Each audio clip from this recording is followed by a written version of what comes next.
दोस्तों, legal and legal में एक बार फिर से आपका स्वागत है। उत्तर प्रदेश असेंबली जो कि 403 सदस्यों से मिलकर बनती है, उन 403 सदस्यों में से 205 सदस्य ऐसे हैं जिनके विरुद्ध गंभीर प्रकृति के आपराधिक मामले दर्ज हैं। यानी कि 50% से ज़्यादा असेंबली के लोग ऐसे हैं जो अपराधी चरित्र के लोग हैं और इनके द्वारा किए गए अपराध वे भी संज्ञेय अपराध हैं। बहुत ही हीनियस क्राइम के केस इनके खिलाफ दर्ज हैं, जैसे हत्या, हत्या का प्रयास, अपहरण, रेप आदि।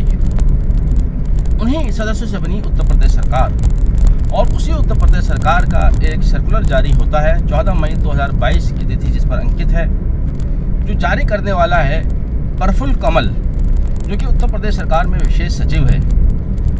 जिस पत्र के माध्यम से प्रफुल्ल कमल ने कहा है कि जनपद न्यायालयों में वकीलों द्वारा की जा रही अराजकता को रोकने के लिए सख्त कदम उठाए जाएंगे। देखिए कितना हास्यास्पद ये बात लगती है। वकीलों के अराजकतापूर्ण व्यवहार को रोकने के लिए जिस वकील को आप ऑफिसर ऑफ द कोर्ट कहते हैं, आज उसी को सरकार अराजक कह रही है। बड़ी अजीब बात है। वह वकील जो अपने खून को पसीने में बदलकर अपने मुवक्किलों के लिए संघर्ष करता है, सारी जीवन उसका संघर्ष करते करते निकल जाता है। मई जून का महीना चल रहा है, काला कोट है, किसी वकील का देखिए तो अगर आप निचोड़ेंगे तो उसमें से एक गिलास पसीना निकलेगा। उस वकील ने ऐसा कौन सा अराजकतापूर्ण कार्य किया है? ले देकर एक चीज जिससे आपकी नाराजगी हो सकती है, हाई कोर्ट या सुप्रीम कोर्ट ने भी नाराजगी जाहिर की है, वो वकीलों द्वारा की जाने वाली हड़ताल। उस पर भी हमारा कहना ये रहा है कि जो हड़ताल की जाती है उसका कोई कारण होता है, लेकिन कहीं ना कहीं कुछ ऐसी भी गलतियां, कुछ ऐसी चूक हुई हैं जो वकीलों की तरफ से हुई हैं, जहां उचित समय पर उचित प्लेटफॉर्म पर सही बात नहीं रख पाई। जैसे कि हड़ताल के हवाले से हम बात करें, माननीय सुप्रीम कोर्ट द्वारा 100 मोटो रिट पिटीशन फाइल की हुई है, जिसमें उन्होंने कहा था कि वकीलों द्वारा अननेसेसरी हड़ताल की जाती है, हड़तालों को रोकने के लिए कोई कानून बनाया जाए। माननीय उच्चतम न्यायालय ने बार काउंसिल ऑफ इंडिया के चेयरमैन श्री मनन कुमार मिश्रा को भी पत्र लिखा। श्री मनन कुमार मिश्रा ने भी उसको ज्यों का त्यों मान लिया, स्वीकार कर लिया, जबकि वहाँ उनको अपना पक्ष रखना चाहिए था कि आखिर अगर हड़ताल होती है तो क्यों होती है। माननीय उच्चतम न्यायालय ने उसमें जिक्र किया था, एडेट का भी शायद जिक्र किया था कि 40 साल से हड़ताल चली आ रही है, तो कम से कम ये न्यायालय ये तो बताए कि ये हड़ताल आखिर क्यों चल रही है। भाई वकीलों की मांग, उसकी बात सुनने वाला कोई है नहीं, तो उसकी बात नहीं सुनी जाती है, नहीं सुनी जाएगी तो क्या करेगा? क्या वो जाके किससे लड़ेगा? अब यही इस पत्र को ले लीजिएगा जिसकी भाषा ही अराजकतापूर्ण है, जिसकी भाषा बहुत ही आपत्तिजनक है। अब ये बताइए, जब सरकार की तरफ से इस तरह की बातें आ रही हैं, अब वकील अपनी बात जाकर कहाँ कहेगा? जब उसकी बात नहीं सुनी जाएगी तो उस बेचारे के पास ले देकर एक ही तो बात है कि वो हड़ताल करके बैठ जाता है। दूसरा एक और एग्जाम्पल दूंगा जिसने इस आज की ये स्थिति पैदा होने दी। एक और रिट पिटीशन चल रही है सुप्रीम कोर्ट के समक्ष, जिसमें सुप्रीम कोर्ट ने 100 मोटो लेते हुए उत्तर प्रदेश के कई सौ वकीलों के खिलाफ FIR दर्ज करने के आदेश दिए।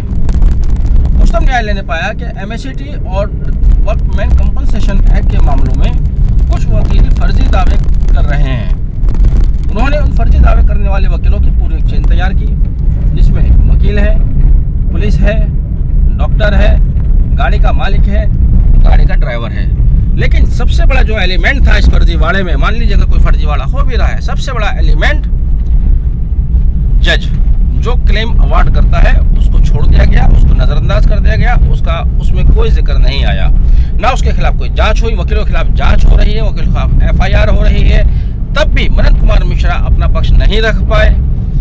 अगर हम समय समय पर अपना सही उचित पक्ष रख पाते तो आज ये स्थिति हमें देखने नहीं पड़ती।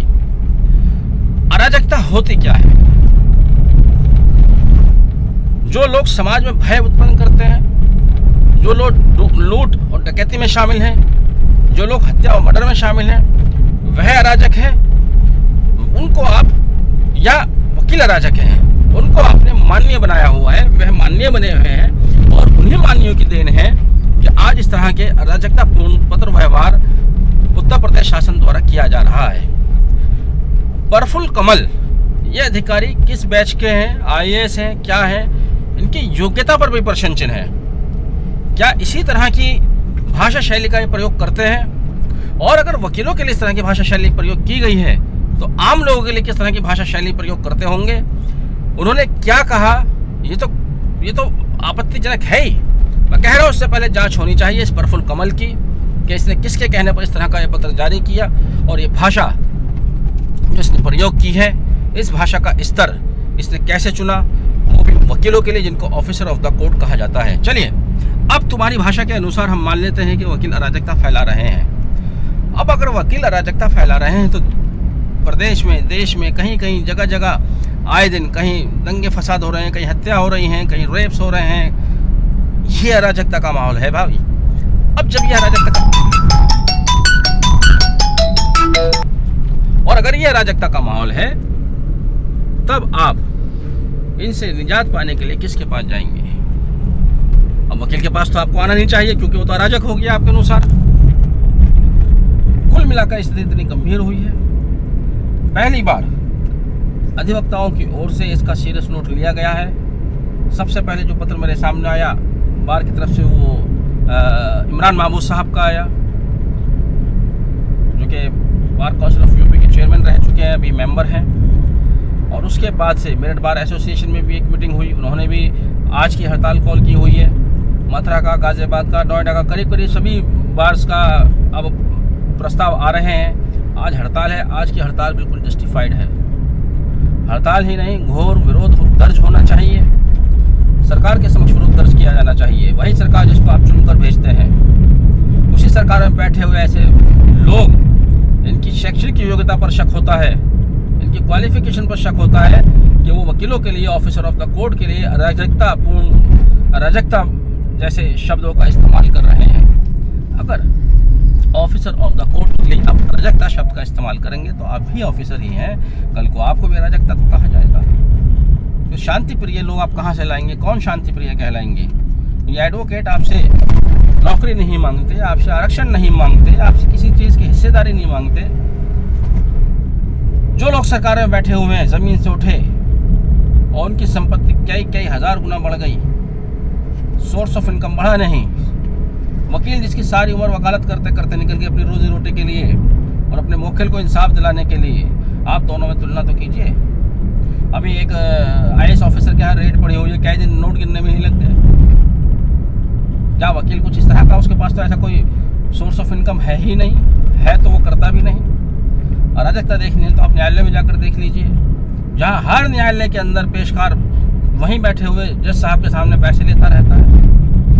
आप पुलिस वालों को देख लीजिएगा, किसी के बच्चे की मौत भी हो गई, वो लाश उठाने के पैसे ले लेता है। अराजकता किसे कहते हैं? आपको तो यही नहीं मालूम कि अराजकता शब्द के असली मायने क्या है। बहुत ही एक गंभीर स्थिति है, बहुत इन्होंने दुर्भावनापूर्ण ये पत्र लिखा है। प्रफुल्ल कमल जो विशेष सचिव हैं, इनको विशेष सचिव बने रहने का हक किसी भी तरह से नहीं है। उत्तर प्रदेश सरकार के कानून मंत्री को इसका सीरियस नोट लेना चाहिए। आने वाले दिनों में नहीं तो वे देखेंगे वकीलों की तरफ से ठीक ठाक विरोध प्रदर्शन दर्ज किया जाएगा, क्योंकि अब बिल्कुल गले पर हाथ डाला है आपने, जो कि निहायत अफसोसनाक है, गलत है, आपत्तिजनक है।